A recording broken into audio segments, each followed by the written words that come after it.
मुझे लग रहा है बहुत ही ज़्यादा गंदी है। नहीं, ये तो वैसे ठहरा हुआ है इसलिए लग रहा है। इसमें देखिए जो केमिकल एक यूज की जाती है जिससे इसकी चमक बढ़ती है। क्योंकि मैंने भी वहाँ पे जो बाइक पी रहे थे उनसे मैंने पूछा तो उन्होंने कहा कि कुछ एक डिफाइन पान नाम की सिगरेट आती है, वो 10 रुपये से 12 रुपये उसका रेट हो चुका है। कौन कौन सी दवाइयों के रेट जीएसटी के साथ कम हुए हैं या ज़्यादा हुए हैं, हमारे दर्शकों को इस बारे में बताइए। ये मैंगो जो आ रहा है ये आज़ादपुर से आ रहा है। अब ये वहाँ पे स्टोर करके रखा हुआ है या फिर वो केमिकली यूज़ हो रहा है, ये चीज़ का हमें अभी नॉलेज नहीं है। मतलब नॉलेज नहीं है।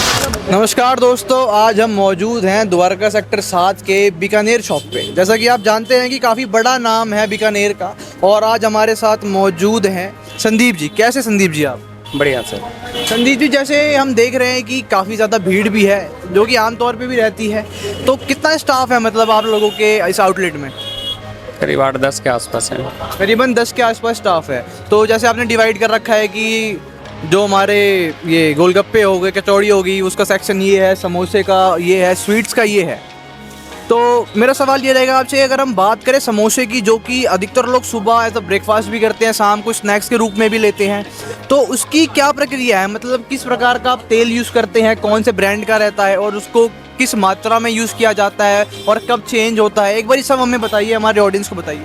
Main refined daily fresh use करते हैं, और जो बचा हुआ तेल है वो बायोडीजल बनता है। उसमें कुछ कंपनियाँ वो खरीद के ले जाती हैं, अपने आप आती हैं, वो ले जाती हैं वीकली। तो क्या प्राइस रहता है उनका, मतलब जो ये तेल खरीदते हैं, जो ये इसको रिसाइकल करते हैं? वो करीब 30-40 रुपये किलो के आसपास होता है। 30-40 रुपये के आसपास होता है। तो फिर जो ये रेवेन्यू जनरेट होता है, ये भी कंपनी के प्रॉफिट में ही होता है या फिर इसका कुछ और आप यूज़ करते हैं? हाँ, तकरीबन हो तो उसी में होता है, छोटे मोटे खर्चों में हो जाता है जो। और मिठाइयाँ भी हम देख रहे हैं कई प्रकार की, यहाँ पे आपने मिठाई लगा रखी है। तो सबसे ज़्यादा बिकने वाली मिठाई आपके आउटलेट पे कौन सी है? सबसे ज़्यादा मिल्क केक है, कलाकंद है, काजू बर्फ़ी है, रसमलाई है। एक बार जैसे कि हमने बात करी अभी समोसे की, और जो भी स्नैक होते हैं, ब्रेड पकौड़ा हो गया, तमाम चीज़ें होती हैं, तो एक बहुत बड़ा सवाल उठता है कि तेल एक ऐसी चीज़ है जो इंसान के को अलग अलग बीमारियों का घर भी बनाती है। अगर तेल साफ़ रहे तो इंसान पूरे दिन एनर्जेटिक भी रहता है, पर अगर तेल ख़राब रहे तो दिक्कत बहुत ज़्यादा करती है, चाहे वो डाइजेशन में हो, हार्ट की हो, क्योंकि हार्ट अटैक भी आज हम देख रहे हैं कि जिम में लोगों को आ रहे हैं, कई तमाम चीज़ें हैं। तो संदीप जी, हम आपसे ये रिक्वेस्ट करेंगे अगर आप हमें एक बारी तेल दिखा सकें कि किस प्रकार का तेल यूज़ हो रहा है। मेन चीज़ है कि हर कोई भी मिठाई बनानी है या कुछ भी बनाना है, उसमें हर आइटम ब्रांड की होनी चाहिए। जैसे राजधानी बेसन यूज़ करते हैं, चीनी है मवाना यूज़ करते हैं, दूध है टोटली अमूल का आता है।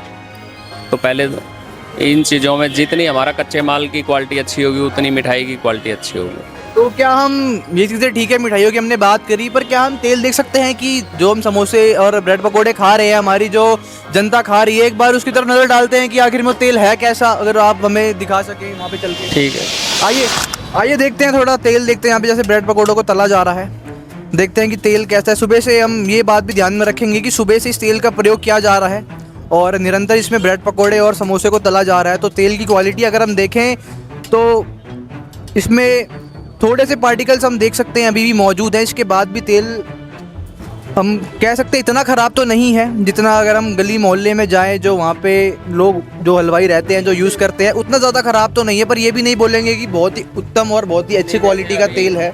जैसा कि हम इसको चला के भी देखें, अगर करीब 1 घंटे बाद ये हटाने का टाइम ही हो जाता है इसको। हाँ जी, तो जैसा ये कह भी रहे हैं कि 1 घंटे बाद इसे हटाने का टाइम भी हो जाता है। अगर हम यहाँ ये सर किस चीज़ का तेल, अगर हम इसके बारे में बात करें तो ये अगर हम बात करें तो ये किस चीज़ का तेल है? ये पहले छोले भटूरे का था, छोले भटूरे ख़त्म हो चुके हैं। तो मुझे लग रहा है बहुत ही ज़्यादा गंदी है। नहीं, ये तो वैसे ठहरा हुआ है इसलिए लग रहा है, कढ़ाई में ठहरा हुआ है इसलिए लग रहा है। इसको चलाइए, सांस को थोड़ा चला के दिखाइए, है ना, क्योंकि हमें तो लग रहा है कि ये बहुत ही ज़्यादा काला हो चुका है और काफ़ी दिनों का तेल लग रहा है हमें।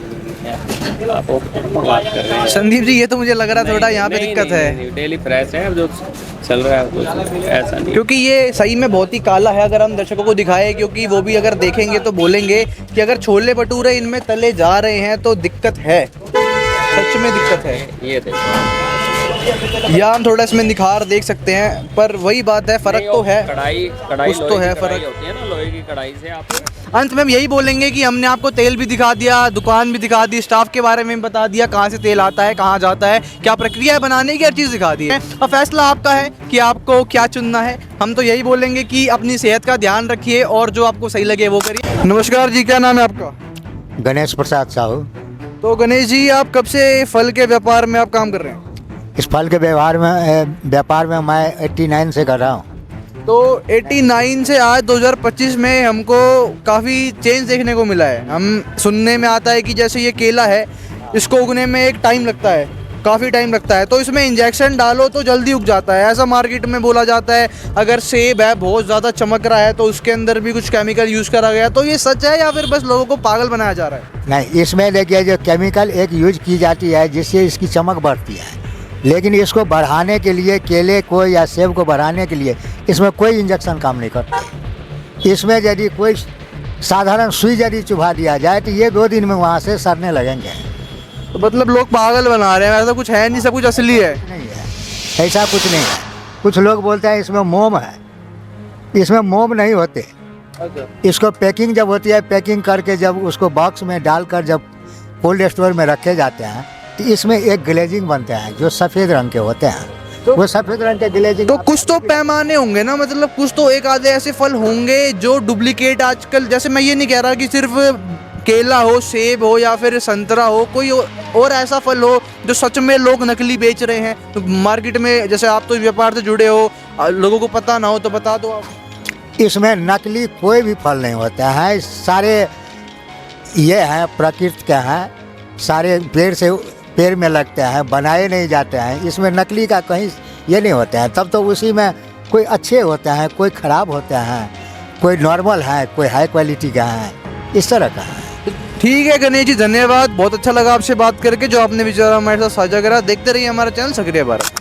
जैसे कि आपको भी पता है, हमें भी पता है, हमारे यूथ का एक बहुत बड़ा हिस्सा है जो आजकल धूम्रपान का शौकीन होता जा रहा है। चाहे वो लड़के हो, लड़कियां हो, उम्र तो छोड़िए, क्या बात करें, 12-13 साल से लेके 20-25 साल, 60 साल तक हर एज ग्रुप का इंसान आजकल धूम्रपान का शिकार है और शौकीन है।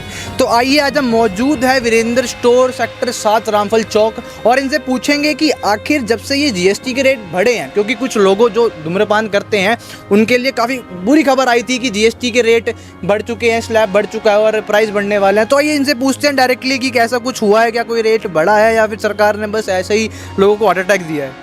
नहीं, अभी कोई सिगरेट का तो रेट नहीं बढ़ा है। जो हमारे भी जितना है उस हमारे भी उतना ही है। अभी कोई सिगरेट का ऐसा इशू नहीं है जो कोई सिगरेट का रेट नहीं बढ़ा है अभी। मतलब बहुत प्रकार के हैं, अलग अलग टाइप की सिगरेट आती है, किसी इक्के दुक्के की तो अगर प्राइस बढ़ी है, क्योंकि मैंने भी वहाँ पे जो भाई पी रहे थे उनसे मैंने पूछा तो उन्होंने कहा कि कुछ एक डिफाइन पान नाम की सिगरेट आती है, वो 10 रुपये से 12 रुपये उसका रेट हो चुका है। तो ऐसा कुछ बोला उन्होंने? ऐसा कोई सा इशू नहीं है, अभी कोई सिगरेट का हमारे पे आया नहीं है। कोई तो रेट मतलब नहीं वो जो भाई वो जो पी रहे थे उनसे आप 10 रुपये लोगे डिफाइन पान के, 12 रुपये नहीं लोगे? वही है, 10 रुपये ही है। अच्छा जी, तो चलो सिगरेट के साथ साथ यहाँ पे जो ये सब भी आप बेचते हैं मदिरा के साथ सेवन करने के लिए, और जो कुछ भी हमारे यहाँ पे कोल्ड ड्रिंक हो गई या फिर चिप्स वगैरह हो गया, इनका कोई प्राइस बढ़ा हो या फिर ऐसा कुछ? नहीं, सिर्फ पानी का और कोल्ड ड्रिंक का रेट कम हुआ है। पानी और कोल्ड ड्रिंक का रेट कम हुआ है, ज़्यादा किसी का नहीं हुआ है, कम हुआ है। अच्छा, और कुछ नहीं, बस यही है। तो दोस्तों, हम आ चुके हैं पनवाड़ी की दुकान से निकल कर एक केमिस्ट की दुकान पे, और पूछते हैं कि जीएसटी का जो रेट का जो फ़र्क है, जो स्लैब्स नए नए इंट्रोड्यूस हुए हैं 5%, 12%, क्या उसमें दवाइयों में भी कुछ हमें कटौती देखने को मिली है या फिर रेट बढ़ गए हैं? आइए पूछते हैं भाई से। क्या नाम है सर आपका? आकाश सैनी। आकाश सिंह, तो हमें ये बताइए कि मेडिकल स्टोर पे जब एक ग्राहक आता है दवाई लेने अलग अलग बीमारियों की, तो कौन कौन सी दवाइयों के रेट जीएसटी के साथ कम हुए हैं या ज़्यादा हुए हैं? हमारे दर्शकों को इस बारे में बताइए। एलोपैथिक मेडिसिन में सब में जीएसटी कम हुआ है। पहले 12% था, अभी 5% हो गया है, तो डिस्काउंट कम हुआ है तो कस्टमर को लाभ मिलता है। और कुछ किसी में बढ़ा हो, अगर कोई जेनरिक दवाइयाँ उनमें बढ़ा हो? नहीं, सेम है बिल्कुल, सब कुछ सेम है, बस एक एलोपैथिक में ही कम हुआ है। और कोई ऐसी बीमारी जो कि जिसकी मेडिकेशन अब सस्ती हो गई है बहुत ज़्यादा जीएसटी के बाद, या फिर वही सेम है? सब सेम है। सब सेम है, मतलब बस एक एलोपैथी में अगर हम देखें तो थोड़ी गिरावट है, 12% से वो 5% पे आ चुका है। और कुछ आप बताना चाहें अगर हमारे दर्शकों को? बस इतना ही, मेडिसिन में जो डिस्काउंट हुआ है वो तो नहीं लोग। और आप लोग दुकान पे कुछ एक्स्ट्रा डिस्काउंट देते हैं ग्राहकों को? हाँ, 20% डिस्काउंट, मतलब बिल पे। और कुछ मिनिमम क्राइटेरिया है इसका कि 500 की शॉपिंग करो, 1000 की करो, तो या फिर कोई इंसान 100 रुपये का भी कुछ ले रहा है तो 20% डिस्काउंट दोगे आपको इसके ऊपर? कितना भी हो सब पे डिस्काउंट 20% होता है। चलो, बहुत ही बढ़िया है, ये डिस्काउंट देना चाहिए आम नागरिक को। लोग परेशान रहते हैं, अपने हेल्थ से काफ़ी चीज़ होता है। बहुत ही अच्छा लगा आकाश जी आपसे बात करके, मिलेंगे। धन्यवाद। तो दर्शकों, केमिस्ट की दुकान के बगल में एक जूस की दुकान भी थी। हमने सोचा यहाँ भी आया जाए और पूछा जाए कि क्या जीएसटी का कोई लाभ आपको मिल रहा है। तो सर, नाम क्या है आपका? मेरा नाम समीर है सर। सर, आपका क्या नाम है? अकरम। सर, थोड़ा तेज बोलिए। अकरम। समीर सर और अकरम सर, आप मतलब आप दोनों ही चलाते हैं दुकान को? एक्चुअली ऑनर हमारे फादर है। फादर है आपके ओनर, तो मतलब फादर नहीं है तो आप यहाँ पे बैठे हो, ठीक है। तो जो आप ये फ्रूट्स वगैरह लाते हैं, क्या डेली बेसिस पे सारे निकल जाते हैं या फिर कितने दिन तक आप इसको रीयूज़ करते रहते हैं? मतलब अगर आप बल्क में ले आए तो कितने, क्योंकि देखो शेल्फ लाइफ भी होती है एक फ्रूट्स की। अगर हम इनको रखेंगे तो देखो ये तो गल जाएंगे, पर अगर जैसे आप मान लो 3 दर्जन लेके आ गए आज, तो कब तक चल जाते हैं ये? और अगर बच जाते हैं तो फिर क्या किया जाता है इसका? मतलब गल गए तो क्या गले हुए का ही बनाना शेक बना दिया या फिर कुछ करते हो उसका? एक्चुअली सर, अगर देखिए 2-3 दिन तक अगर यूज़ में आ गया सामान तो ठीक है। अगर वो वेस्ट हो रहा है, जैसे ख़राब हो रहा है, तो फिर उसको फेंक दिया जाता है। फेंक दिया जाता है। और जैसे हम बात करें कि जैसे जो हमारा देश है वो मैंगो शेक का बहुत बड़ा दीवाना है। गर्मियों में तो चलो बहुत बेहतरीन तरीके से मैंगो शेक मिलता है, पर जब बात ठंड की करते हैं तो मैंगो नहीं मिलता है। तो जब मैंगो नहीं मिलता है, जो लोग मैंगो शेक पीते हैं, क्या वो मैंगो का ही पीते हैं या फिर जो ये सिरप की बोतल हम देख रहे हैं इनका पीते हैं? एक्चुअली सर देखिए, जो ये सारे जो आगे फ्लेवर्स वगैरह लगे हुए हैं, इनके सारे फ्लेवर्स में बनते हैं। एक्चुअली इनका हम रियल फ्रूट से बनाते नहीं, और जो रियल फ्रूट्स हैं जैसे मैंगो, चीकू। नहीं, मैं पूछ रहा हूँ कि मैंगो शेक जो ठंड में बनता है वो इनसे बनता है या फिर मैंगो से ही बनता है वो जो असली मैंगो? नहीं, मैंगो से बनता है सर। पर देखो, जैसे कि इसका भी एक हार्वेस्टिंग सीजन होता है और ठंड के टाइम में तो उसकी हार्वेस्ट होती ही नहीं है, तो आप मैंगो कहाँ से ला रहे हैं? या तो वो जो इंजेक्शन वाला मैंगो है, या तो आप वो ला रहे हैं, या तो फिर आप इससे ही बना रहे हैं। तो सही में बताइए कि क्या है? क्या मिलावट है थोड़ी सी, इसको डाल देते हैं, दोनों बैलेंस बना के देते हैं, या फिर क्या बात है? एक्चुअली सर स्टिल तो देखिए, जैसे कि ये मैंगो जो आ रहा है ये आज़ादपुर से आ रहा है। अब ये वहाँ पे स्टोर करके रखा हुआ है या फिर वो केमिकली यूज़ हो रहा है, ये चीज़ का हमें अभी नॉलेज नहीं है। मतलब नॉलेज नहीं है, मतलब जो लाया जा रहा है सामान उसके बारे में नॉलेज नहीं है। कोई बात नहीं, आप इस बारे में नॉलेज करिए। और क्या आपको कुछ आइडिया है कि जीएसटी के रेट जो आप आइटम खरीद रहे हैं उनमें कुछ फ़र्क पड़ा है या फिर कुछ आइडिया है आपको? स्टिल तो सर अभी आइडिया नहीं है। कोई बात नहीं, बहुत ही अच्छा लगा आपसे बात करके समीर जी। तो यही चीज़ है, हमारा तो मेन मुद्दा यही था कि जो मैंगो शेक लोग पीते हैं ठंड के मौसम में, क्या वो असलियत में जो मैंगो होता है उसका ही होता है या फिर जो केमिकल है उसका होता है? सोचने वाली बात है।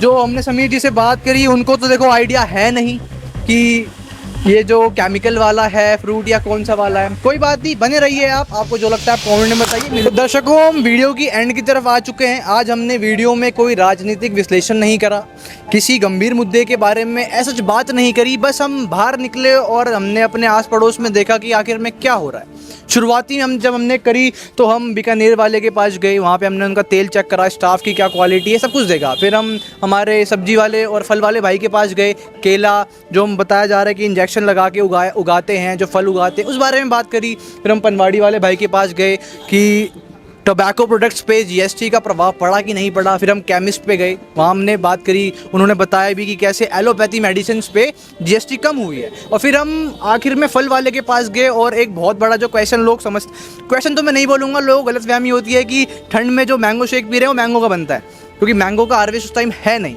तो उनको पता नहीं है कि जो वो फल लेके आ रहे हैं वो केमिकल से बन रहा है या फिर वो सच में उगाया गया है। तो दर्शकों, हमने आपके सामने आज ग्राउंड रिपोर्ट रखी है। ऐसी और जानकारी के लिए, गली मोहल्ले की सच्चाई जानने के लिए सब्सक्राइब कीजिए सक्रिय भारत। मिलूंगा अगली वीडियो में।